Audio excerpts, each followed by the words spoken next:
Question number 7 क्या बोल रहा है, if the diagonal of a cyclic quadrilateral are the diameter of the circle through the vertices of a quadrilateral prove that it is a rectangle. तो ये क्या बोल रहा है कि जो साइक्लिक क्वाड्रिलेटरल का जो डायगोनल है वो डायमीटर भी है सर्कल का। तो अपन एक ऐसे सर्कल बनाएंगे और एक क्वाड्रिलेटरल बनाएंगे। अभी इसका जो डायगोनल है ये वाला वो सर्कल का डायमीटर भी है, मतलब ये जो इंटरसेक्शन पॉइंट है वो आपका सेंटर होगा सर्कल का, ऐसे। उम्मीद आपको समझा है। तो इसको नामकरण कर लो।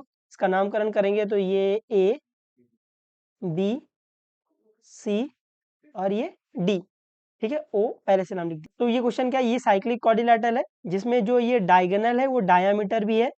तो आपको प्रूफ करना है कि इट इज अ रेक्टेंगल, मतलब आपको प्रूफ करना है quadrilateral A B C D ये क्या है, रेक्टेंगल है, ठीक है।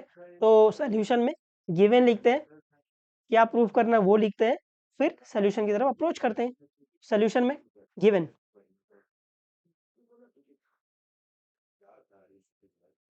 गिवन क्या दिया है, गिवन आपको ये दिया है कि जो आपका quadrilateral A B C D है, he is a cyclic quadrilateral,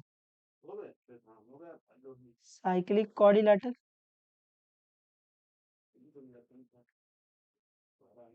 है ना। और बोला है कि जो आपका बी डी है एंड जो आपका ए सी है वो आपका डायगोनल है और प्लस ये डायामीटर भी है।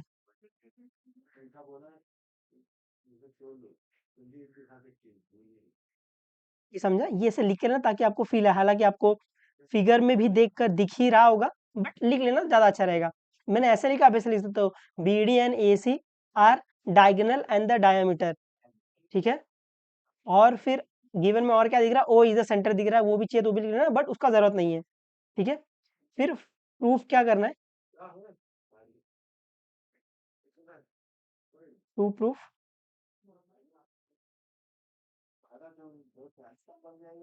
प्रूफ क्या करना है, प्रूफ में आपको करना है कि जो आपका quadrilateral A B C D है इज ए रेक्टेंगल।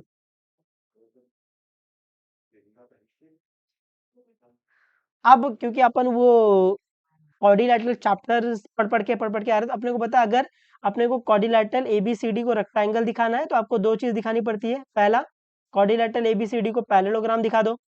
सेकेंड में वन एंगल को 90 डिग्री दिखा दो, है ना। उससे भी कर सकते हैं ना, कोई दिक्कत। बट ये सर्कल चैप्टर है, यहाँ पर वो चीजें बहुत लंबी हो जाएंगी। वहां पर चल रहा था, ठीक है, बट हम यहाँ पर रेक्टेंगल को दिखाने के लिए वो वाला अप्रोच भी आप लगा सकते हो, उससे भी हो जाएगा, बट वो बड़ा होगा। पहले आपको पैरेललोग्राम दिखाना पड़ेगा क्योंकि पैरेललोग्राम दिया नहीं है, फिर आपको एक एंगल 90 दिखाना पड़ेगा, वो भी हो जाएगा। उस अप्रोच से भी आप जा सकते हो, बट उसका जरूरत नहीं पड़ेगा। अपन क्या करेंगे, दूसरा मेथड यूज करेंगे। अगर आपको क्वाड्रिलेटरल एबीसीडी को रेक्टेंगल दिखाना है तो आप उसके सारे एंगल को 90 दिखा दो। दैट इज, अपन क्या करेंगे, क्या दिखाएंगे, that is all angle at 90 degree. तो अगर आप सारे के सारे एंगल को 90 डिग्री दिखा दोगे ना, ये एंगल 90, ये एंगल 90, ये एंगल 90, ये एंगल 90, तो भी आप इसको रेक्टेंगल बोल सकते हो। अपन जो कर रहे थे पहले, कि पहला अपन पैरेललोग्राम दिखा रहे थे, फिर एक एंगल को 90 डिग्री दिखा रहे थे, इन दोनों का मतलब वही है कि सारे एंगल को 90 दिखाना। वो पैरेललोग्राम की प्रॉपर्टी लगा के वो अपोजिट एंगल इक्वल इक्वल से अपन वो सब 90 बता रहे थे। आई होप आपको थोड़ा बहुत फील आया रहेगा कि क्वाड्रिलेटरल को रेक्टेंगल दिखाने के लिए यही है, ऑल एंगल एट 90 डिग्री। हम पिछले वाले चैप्टर में उसको टुकड़ों में कर रहे थे, बट यहाँ टुकड़ों में करेंगे नहीं, यहाँ पर आप सीधा क्या करेंगे, ऑल एंगल एट 90 डिग्री दिखाएंगे। ऑल एंगल एट 90 डिग्री मतलब आपको दिखाना है angle A is equal to angle B is equal to angle C is equal to angle D is equal to 90 degree दिखाएंगे। जैसे आपने ये दिखा दिया, आप क्वाड्रिलेटरल ए बी सी और डी को क्या बोल सकते हो, आप ए बी सी डी को रेक्टेंगल बोल सकते हो। उम्मीद आपको समझा थोड़ा बहुत। अब आपको फील आया कि आपको ये 90 दिखाना है, ये 90 दिखाना है, ये 90 दिखाना है और ये 90 दिखाना है। ठीक है ना? टेंशन नहीं लेना, कैसे दिखाएंगे बहुत इजी है। बस खाली क्या गिवन है और क्या प्रूफ करना है और कैसे प्रूफ करना है कि रेक्टेंगल दिखाने के लिए क्या करना पड़ेगा। सब एंगल को 90 दिखाना पड़ेगा, ये आपको अंदर से फील आना चाहिए सम को पढ़ने के बाद। ठीक है, अभी प्रूफ में या फिर सोल्यूशन में? तो अभी सोल्यूशन में,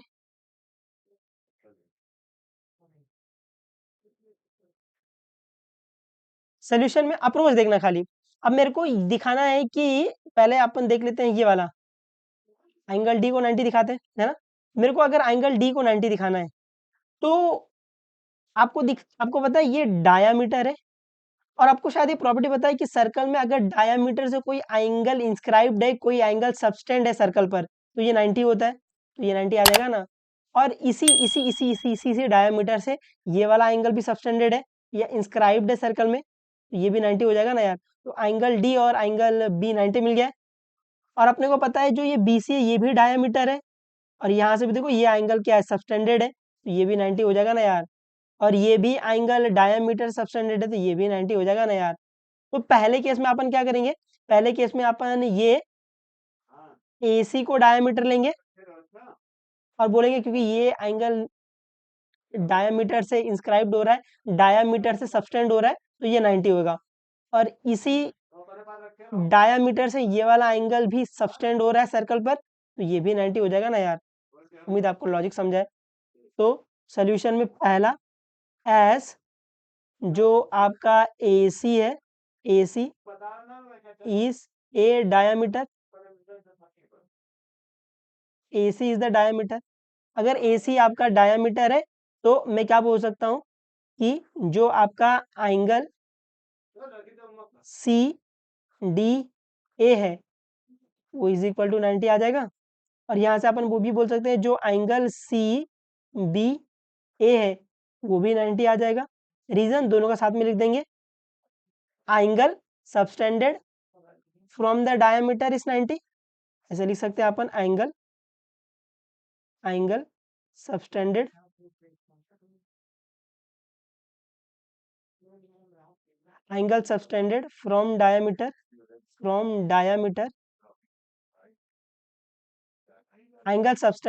द डायमीटर इज 90, है ना? अगर आप डायमीटर से एंगल सबस्टेंड करते हो, एंगल इंस्क्राइब्ड करते हो, तो हमेशा वो 90 होता है।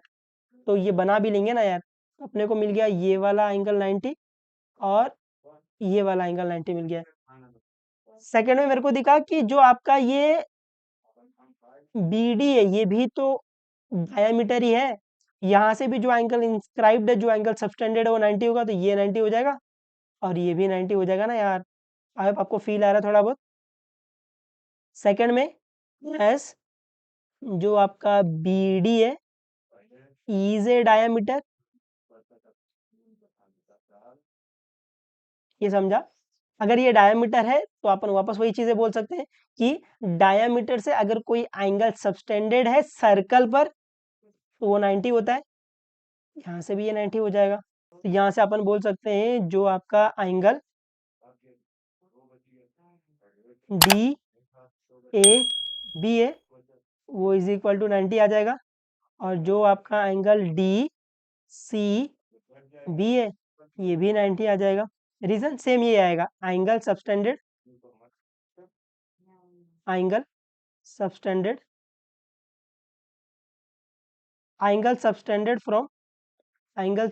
From diameter, angle subtended from the diameter is 90 हो जाएगा ना यार। तो ये भी बना लो फिगर में। इससे यहाँ से ये एंगल A 90 आ गया और ये एंगल C 90 आ गया। तो अभी फ्रॉम 1 एंड 2 आपको दिख रहा है सारे एंगल 90 पे आ गए। तो यहाँ से अपन बोल सकते हैं कि फ्रॉम फ्रॉम 1 एंड 2 क्या दिख रहा है आपको? आपको दिख रहा है कि angle A is equal to angle B is equal to angle C is equal to angle D is equal to 90, है ना? आपको दिख रहा है सारे एंगल 90 पे। देयरफॉर अपन क्या बोल सकते हैं, क्वाड्रिलेटरल ABCD ये क्या है, रेक्टेंगल। तो यहाँ पर अपन बोल सकते हैं देयरफॉर जो आपका क्वाड्रिलेटरल ABCD है इज ए रेक्टेंगल। ये समझा रहेगा थोड़ा बहुत आपको, है ना? तो रेक्टेंगल दिखाने के लिए आपने एक और चीज़ देख ली है कि अगर मैं सारे एंगल 90 डिग्री दिखा देता हूँ, तो भी मैं उसको डायरेक्ट डायरेक्ट रेक्टेंगल बोल दूँगा। हालाँकि जो अपन क्वाड्रिलैटरल में कर रहे थे, वो यही कर रहे थे। बस उसमें इसको 2 टुकड़ों में कर रहे थे। पहला वो पैरेललोग्राम दिखा रहे थे, फिर अपन एक ही एंगल को 90 दिखा रहे थे, क्योंकि बाकी वो अपोज़िट एंगल इक्वल पैरेललोग्राम की प्रॉपर्टी कर दे रही थी।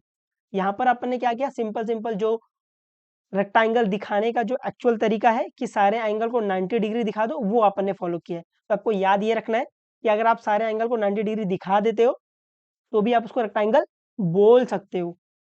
उम्मीद है आपको समझा रहेगा थोड़ा बहुत ये, आ जाएगा, है ना? बहुत ईज़ी है ये। 2 बार सिर्फ ये angle subtended from the diameter लगाना, उससे आप पकड़ लोगे सम को, ठीक है?